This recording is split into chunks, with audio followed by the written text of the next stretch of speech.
Nyo akan namurno mesti tertupa apa yang akan jadi ada kan.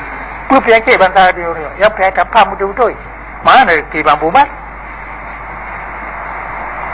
Boleh tu banyak.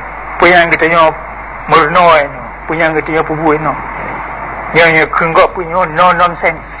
Kon yang mengkera kan. Mengajar apa dia pada apa punya.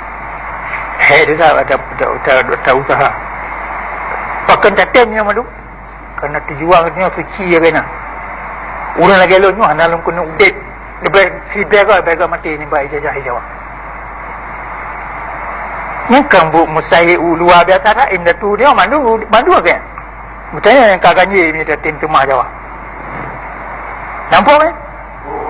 Udit katanya hana ayung Jawa katanya hana ayung sabon mana. Mai hana dapat selamat. Apa yang kagak pedang ni tu. Udik betul yang sebagai bangsa jajahan kau nyo anayum. Sebagai baik tahu dik.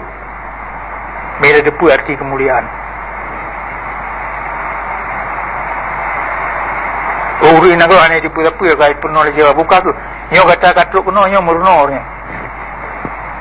Macam apa kemarin dapat tali jo? Pakian ke mana? Lagi aku tak sidik ro tetap pegang analisa tak pulik apa penyakit ni menajik itu tak kata sifat Jawa ni kata puduk dalam ceng ni dek nak gerak ni dek nak yung Jawa ni dek nak berhur ni mana ji peng pandai peng ni Jawa ji urung ngerti mantang ngerti lagi aja mun pakan ji kaya peng kata lagi cok kata jauh ubina Jawa yang duk ya cenyan rumah ji muta ji kantor ji atas kata tu pakan kata mutung bayu marau pakai yang dapat dia bukan ada duk muda. Karena kat muda dah kata jawab je. Hantar jicok pulang dia. Waktu tentang jawabnya langkih kita. Atau apa yang punya visa lagi punya pasport buat jawab.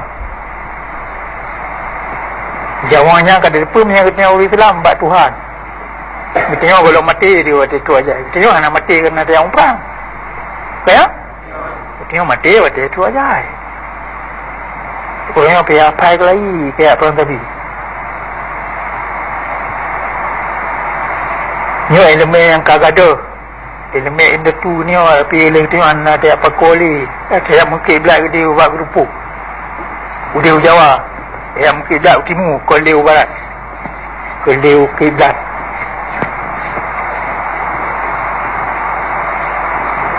Yang tu anak orang Aceh.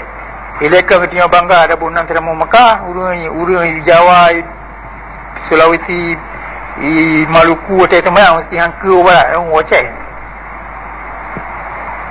Ni orang ketika mata ada semayang ke barat tapi punya perintah dah tetap gede ke timur di barat Jawa kan?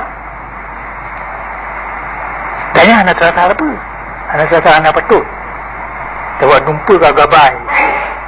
Urat tarah kabi hancur.